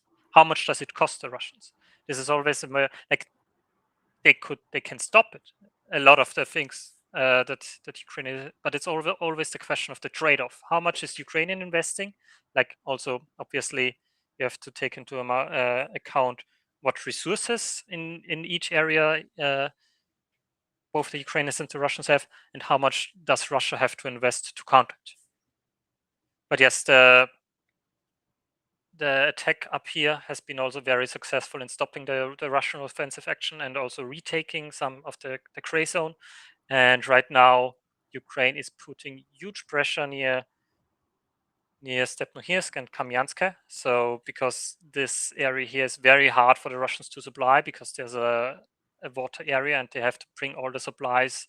If they want to bring supplies to Primorsk or Stepnohirsk, they have to cross this, which is not easy for them.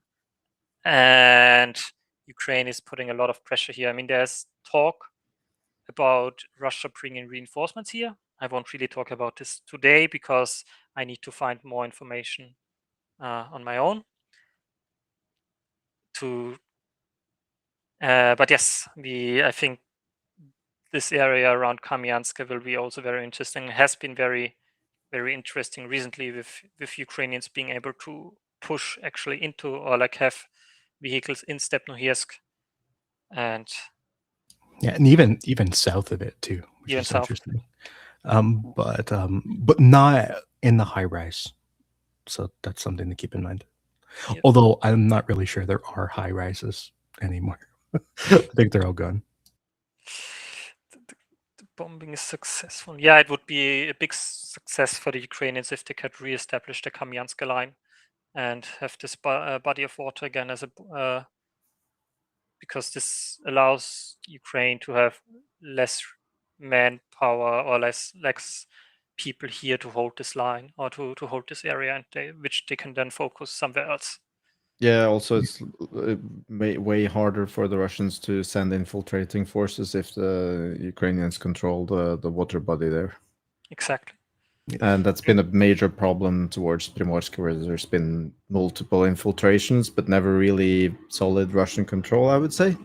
Yeah. But it's been really pain for Ukraine to handle those repeated infiltrations up in those in that area. Also in this this is not really water anymore, by the way. Like what you see on the map is not necessarily how it is today. It's the water has retracted significantly since since the Novakhovka dam is no longer.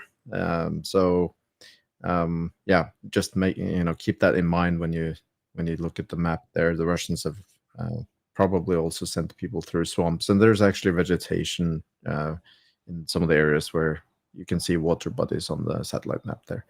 Yeah, and that vegetation, by the way, that's there on purpose. Like Ukraine put that there. They had a lot of their biologists and environmentalists planted that stuff. So just keep that in mind. But also to put this in perspective, over the course of the past 2 years of Russia pushing, or was it a year and a half? I don't know. Ukraine was in Pyatikhatki. That was where Ukraine started.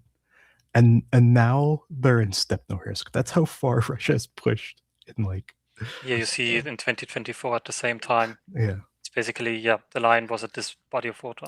They've gone from Pyatikhatki to Stepnohirsk. This is Russia put some resources into this too. Yes. Obviously not as much as other areas, but this is them trying hard. They didn't get very far. I mean, at least on paper, the units they are VDV. There's at least 3 VDV regiments there and 1 VDV brigade, and say there's talk of coming more. So yes, for the amount of resources invested and manpower lost, the successes haven't been significant, I'd say. A general question to you, Gesh, is obviously a lot of commentators are saying that the war is in a stalemate and the front lines are not moving. The problem is that doesn't necessarily mention that there are ongoing operations all over the front line. And I would say that there's an increase in high intensity operations in a lot of the different areas of the front lines, not just in the south and in Konstantinivka. Have you seen that the Russians are moving more units around now to deal with this, or are they not really moving more than they've used to? I mean, as I said before, we have seen, okay, actually, in the last few months, yes, we have seen actually multiple relocations, which is not really that common, actually. Before that, there was like, I'd say, maybe one major relocation of Russian units per year, something, and we are seeing more of that, especially between Pokrovsk and Huliapole. And I mean, before that, all the units were moved to Pokrovsk to reinforce the area. They failed. They failed to take significant land up here, northeast of Pokrovsk, which was their goal. And after failure, they then got moved somewhere else. And it's like this ball of Russian naval infantry units that are currently getting moved around from front to front, and we will likely we are seeing similar things with the VDV, or will be seeing more of that. There's also talk, for example, now that the 106th Division will be moved away from Sumy Kursk, which beggars the question: what does this mean for the Russian footing up there? Because they are one of the major formations there, and without their manpower, and like, can the Russians hold the line without significant reinforcement? Will they, maybe, because there's another question in my head, will they move other units there? Because, for example, some 11th Army Corps, which has normally been around here, the Russian 11th Army Corps units haven't been that active recently. Are they being prepared to be deployed up here near Yudakivka and replacing the 106th Division? There is movement going on, and I really need to figure out what exact that movement is, because I've seen some signs that stuff is happening. I mean, the 11th Army Corps missing could also be corresponding with the talk that Russian units are in Belarus, maybe. I haven't really looked into Belarus all that much, but I know that those units don't have as high of, like, Russian regiments have a certain amount of losses if they're engaged in active combat. Those units don't. We are seeing a significant lack of losses of manpower in those units right now. So the question is, what are they doing? Yeah, I think movement of Russian units is going to be very interesting to follow in the coming months, 2 months, because and I hope we will be reporting on that. I mean, if you guys haven't seen, we have also had a threat today on the counterattack near southwest of Novopavlivka on Unit Observer on Twitter. Follow Unit Observer on Twitter. There's really good information there, and hopefully there will be some more updates both here on the stream and also on our website. I know there's something maybe coming up soon on the website. Yes. Are there any more questions? Because I kind of have to go. I'm sorry for that. Well, there is a question related to the Russian army from JJ Jones. General question for you guys. There's been talks about Russian army failing to recruit enough people to keep the army growing. Is this actually the case? And is the Russian army shrinking?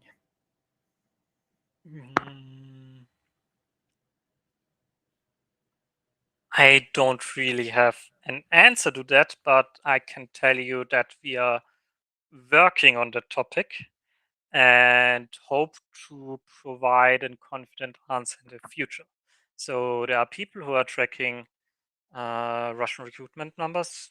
First who comes to my head is, for example, Jan Kluge, and they are still not problematically low for the Russian army, but I will try to compare those numbers with Russian losses in the future and see how both develop and what this means for the Russian army. Yeah, so what you're saying basically is that the recruitment numbers are still very high, but we also know that the losses have been very high, in the recent months. Yes. One thing to note is that a lot of reports came out in like January or about January, more specifically about January. And in Russia, I believe in December and November, like in winter, they have peaks in signing, like people signing contracts, and then in January they typically collapse. And I think this is probably to do with like budgetary things, where like the Russian budget goes up in December and then collapses in January and then like slowly climbs throughout the year. So it's kind of like a harvesting problem where like instead of getting an even amount each month, you get a whole bunch in December and then none in January. So it can, if you just look at it without context, if just looking at January numbers or even like first quarter numbers, it looks like it's down, but you have to keep in mind the context that the Russian budget is cyclical and their signing is kind of based on budget because people are signing for money. So there's a cyclical nature. And now we're in the middle of the year and you would expect it to be kind of like average-ish. And then like towards the end of the year, it's going to spike probably. Yes. You always need to compare with previous years how it developed there. And I mean, Russian soldiers are entering this war for money. That's how it is. Yep. I think that was a very good answer. But yeah, I think I have to go now. I wish you a very, very nice evening, everyone. Also chat, and hope to hear you soon. Thank you so much. Goodbye.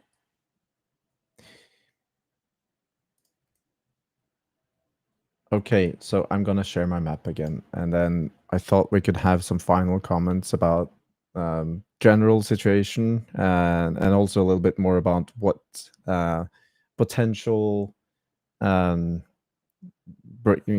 necessarily a Russian breakthrough, but potential situation similar to the one we saw in Pokrovsk in the Konstantinivka area would have for the surrounding area, especially what will happen to Drushivka, what will happen to Kramatorsk, and Andrew, what are your thoughts about that? Because I think it's unfortunately possibly a very dark chapter in this war if Konstantinivka were to fall. Well, I guess it depends on whether it falls from the east or the west, I think. But they call Konstantinivka kind of the gateway to the inner part of Donetsk, or to this urban area of Donetsk, where it goes Zhukivka, Kramatorsk, Slovyansk. So the reason it's the gateway is because these towns kind of or cities are all in like a valley, and Konstantinivka is kind of where the valley starts.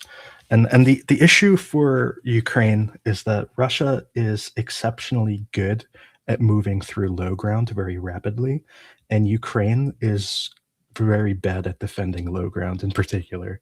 So the Russians getting into this low ground, there's a lot of fear that they're going to like kind of use it as a highway to really bypass a lot of the Ukrainian defenses, because the Ukrainian defenses are more so designed to guard the hills on either side of the valley. So like basically everything to the east of the valley. And it's really not designed to defend Russia going up the valley itself. So I think this is the biggest concern that I've seen. Whereas the ground falling around Konstantinivka, I haven't really thought about it, to be honest. I wouldn't be surprised if they pushed all the way up to the river. I don't know what that river is called. The one that goes south west out of Drushkivka. I have no idea what that river is called. I wouldn't be surprised if they pushed all the way up to that river and captured like kind of that triangle between the two rivers. But I think the bigger worry, I think, is moving up that valley, like moving up the river that's in Konstantinivka, moving up to Drushkivka, and then up to Kramatorsk. And this is all land that it very much favors the Russian way of fighting, moving through these urban areas. not so much open ground. Ukraine seems to be much better at defending open ground than defending urban areas. And Russia has the numbers to take the casualties. And also, all these urban areas are easier to supply because it's easier to go from building to building than it is to cross these giant fields and highways and stuff. So this is all in Russia's favor, especially, and they'll be defending, bypassing the main defenses. So that's all very bad, and it's kind of why defending Konstantinivka is important. Konstantinivka itself might not be very important. It's more so not letting Russia move up this valley that's important. And unfortunately, we have some Russian, what's the word, like DRGs on the river, basically at the kind of in the north, the northern part of Konstantinivka. Is kind of worrying. So that's the way I see it personally. I don't know if other people see it differently. It's a very good answer, and it's probably not predicting if Konstantinivka will fall, but talking about how important it is to defend the area behind Konstantinivka and making sure that the Russians aren't able to move up there is much more important than the city itself. I agree. And I just wanted to remind people of why this area is probably also going to be the main effort by the Russians, especially after what we've seen with the Ukrainian new campaign against, or not new, but the ongoing sustained campaign against logistics in the south, is that in this area of the front, in particular, it is basically impossible for the Ukrainians to force a similar situation.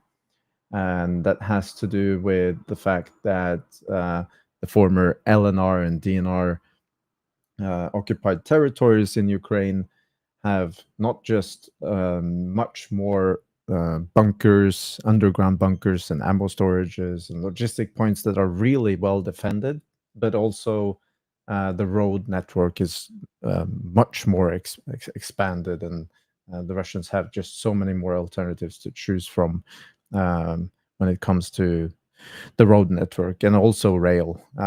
So yes, Ukraine will most likely hurt logistics in this area as well, but it will be much more difficult. Yeah. You just don't have the same dynamics. Yeah, unfortunately, this is kind of the easiest for Russia to defend. It is this kind of core area of Donbass, and it makes sense. I mean, it's like just knowing anything would tell you that, as all the largest cities, has the most rail, as a result, it has the highest population, so the most housing, and it's just everything. Like, this is the heart of Donbass right here, more or less. Yeah. Yeah. So I think that was it from us when it comes to the military update. I know there's a few questions. I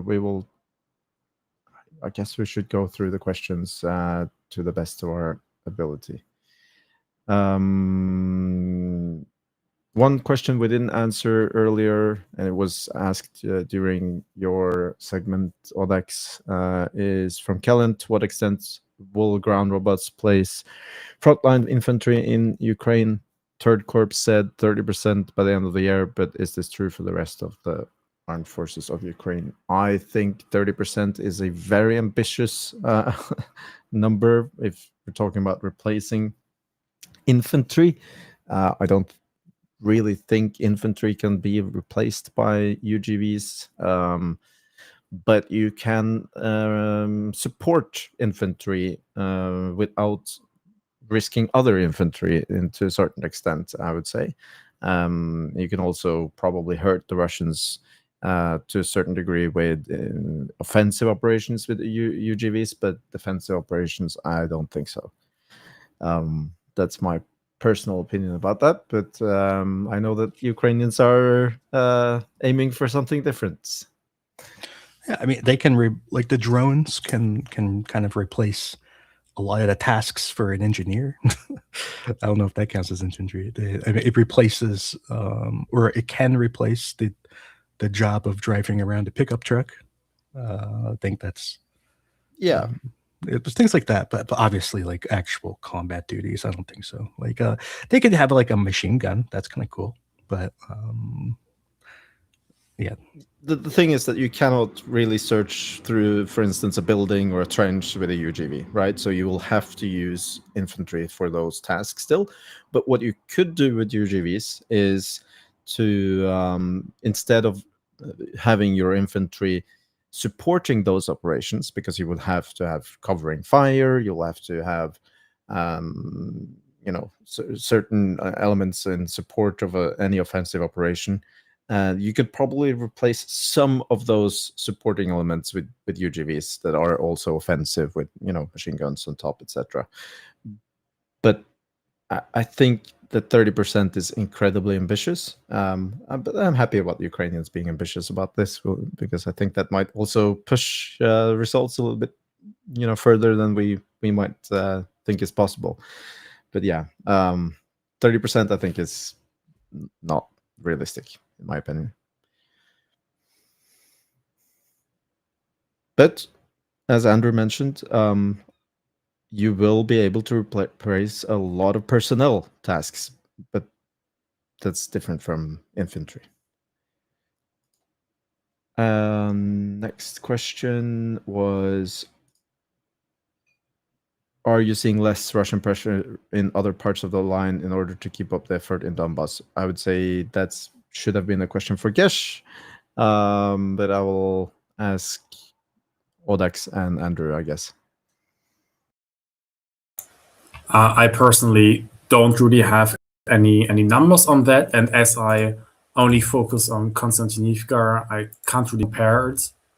One thing I can say, maybe on behalf of Gesh, that there hasn't been any Russian units moved towards Konstantinivka from other parts of the front line, but based on the losses the Russian units in Konstantinivka direction have, I personally wouldn't be surprised if they have some kind of priority getting new Russian recruits, new Russian conscripts, soldiers. But it's difficult to get any numbers. Well, there's first off, I think Russian their offensive actions, I think they have gone down, just generally speaking, just from my experience on it. But Russia is doing things in lots of other areas. The problem for Russia is that in a lot of areas they've lost the initiative, except for Konstantinivka. Konstantinivka is where they have initiative. Everywhere else, Russia is reacting to what Ukraine has done. So like in like near Vovchansk, the Russians are kind of attacking areas where recently, like Khartia has retaken some ground to the west of Vovchansk, and so they're kind of trying to push Khartia back. In other areas of Kharkiv, to the north of Kharkiv, all the way on the border, like near Vetirna, there's a similar sort of situation where it seems that maybe, I'm not entirely sure, Ukraine retook some stuff, and now Russia, it wants to take it back, and then there's other areas in where there was a armored assault like a week or two ago near the Zherbets River, near like south of Nadia or whatever. And then the Russians are trying to retake the grounds where Ukraine attacked there, and they're also trying to retake the grounds near Stepnohursk. They're trying to retake ground in Zaporizhia. So in all of these areas, Russia is responding to Ukraine. They've lost the initiative almost everywhere, and where Russia gets to choose what to do is Konstantinivka. So it and also near Siversk. They also have the initiative near Siversk, although Ukraine is counterattacking there as well. Or not count. Well, they're attacking back. I think counterattack is a strong word, but near Siversk, they also have a somewhat initiative. So for this reason, the initiative, like them choosing what to do, kind of makes Konstantinivka different, and for that reason, probably, and also the scale of it is it's a very large battle. That's so they're probably getting more resources for that reason. But Russia is still attacking everywhere. It's just that they've lost initiative in many areas, and Ukraine is taking advantage of various mistakes that Russia has made. This attack here near Nova that Ukraine did like was it that long ago? 3 weeks ago? Okay. No. It's 2 weeks ago. A week ago. Oh yeah, a week ago. Okay, cool. So yeah, this attack was interesting. We don't actually know much about it. There are a lot of rumors that Ukraine has more success than the Russians are letting on. The Ukrainians are not really talking about it. The Russians are trying to say that because Ukraine's not talking about it, it's because Ukraine failed. Which, to be honest, it could be true. I don't actually know. So yeah, but that's just one example of a Ukrainian attack. Yeah, and then there's, if you go down a little bit further south, just south of Torska, Ukraine is attacking Yampil as well. And also even north of Yampil, they're moving kind of to the east north of Yampil, up there yet. So these are other areas where Russia has kind of lost initiative. I should probably change the arrows because and as a result, Russia is having to attack things that they used to control because Ukraine is kind of pushing them. I'm not sure Ukraine has captured anything, but they are pushing forces through. I believe they even had a tank up there fighting recently, which was cool. So yeah, I think this is. I don't know if that answers the question, but I think it does. I think Russia's overall attacks are down.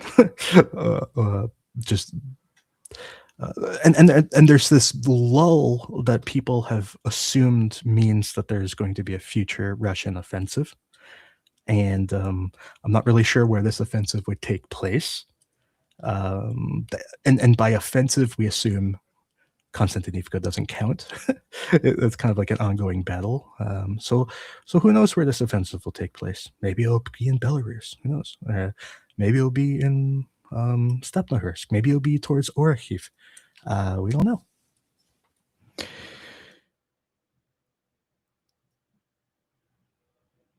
It's Heimars is asking, is Ukrainian air power a thing yet on the front line?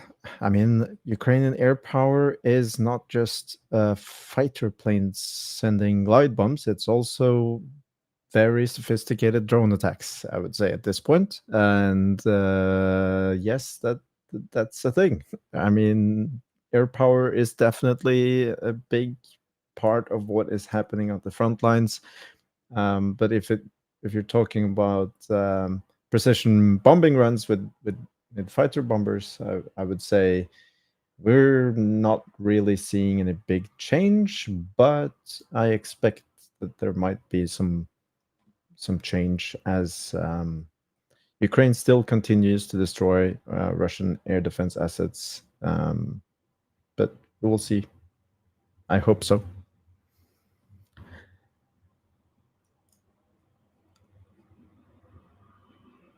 Yeah, I think that was it. At least those were the major or most important questions that I could see.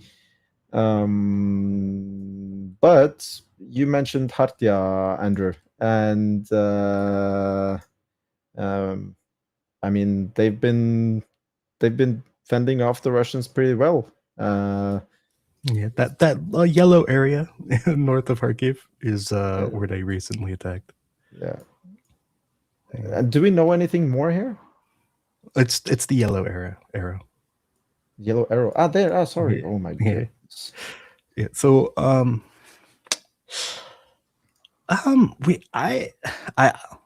do we know more? I don't know. The Russians, they are like, no, it failed. The Ukrainians didn't capture anything. They showed pictures of bodies, and they're like, this is totally from that attack. Trust me, bro. There's literally no reason to believe it had anything to do with the attack, and also just like 3 random bodies doesn't prove anything in any direction. So the main thing that we know is that they pushed infantry into this forest. They apparently captured part of the forest, not the whole forest, but parts of it. I believe the last time I was on this stream, we were talking about this, so it's kind of like rehashing kind of old news at this point. But we don't know anything since then. But yeah, it is cool that they Ukraine possesses the ability to push here, and Hartia are the ones doing it. And it was my attempt of a segue to the fact that we now know as well that the specific unit that did this push is going to be receiving the vans that we are fundraising for, Andrew. Absolutely. They sure are. And yeah, maybe they'll use our vans to push even further. They'll But push, yeah, they'll push all the way to the border. yes, I hope so. Well, thing is, we're doing a fundraiser with the people in the basement, and also people in Tochnyi are involved in this fundraiser.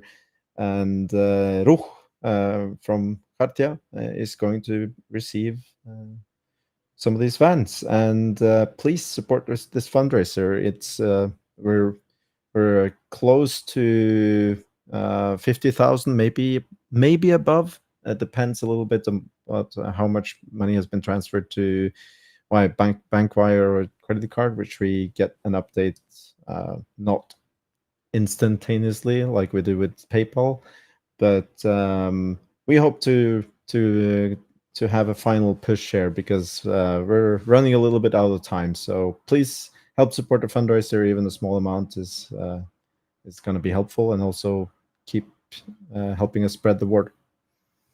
Yeah, I mean, a whole bunch of $1 donations would finish it. I'm just saying.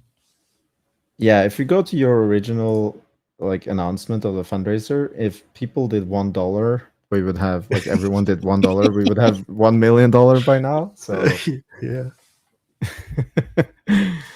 yeah.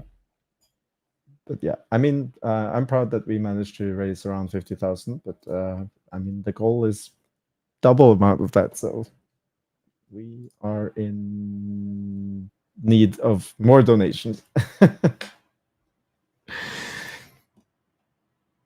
Yeah. And also there's going to be a small pivot coming up soon in this fundraiser campaign in the week coming up, and stay tuned for that. So, I believe in the original tweet, if you open it up and you look closely, it does say that we are raising money for Artia and another special secret unit, and that other special secret unit, we would like to get a ban for them too. Yeah, we really want to get a van for them. They have very strict limitations on fundraising because of the specific tasks they do are very sensitive. But we might be allowed to share who that unit is and maybe some content from them, but hopefully mid next week. Yeah.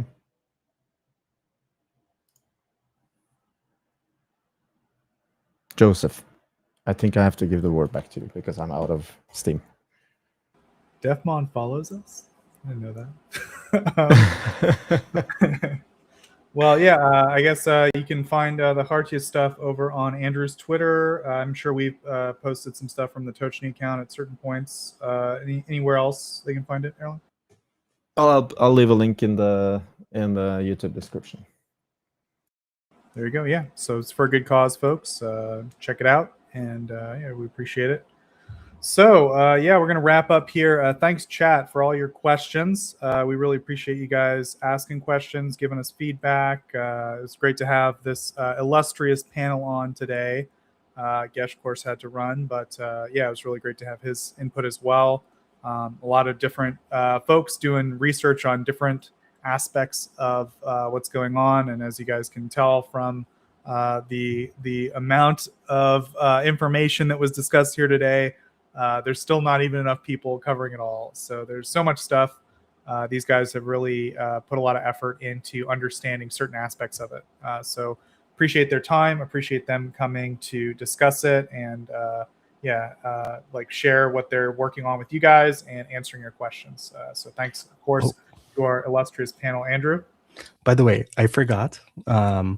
With our fundraiser, there are 2 ongoing raffles. One raffle is with our group is doing it, not me, but our group is doing it, and it is a raffle for a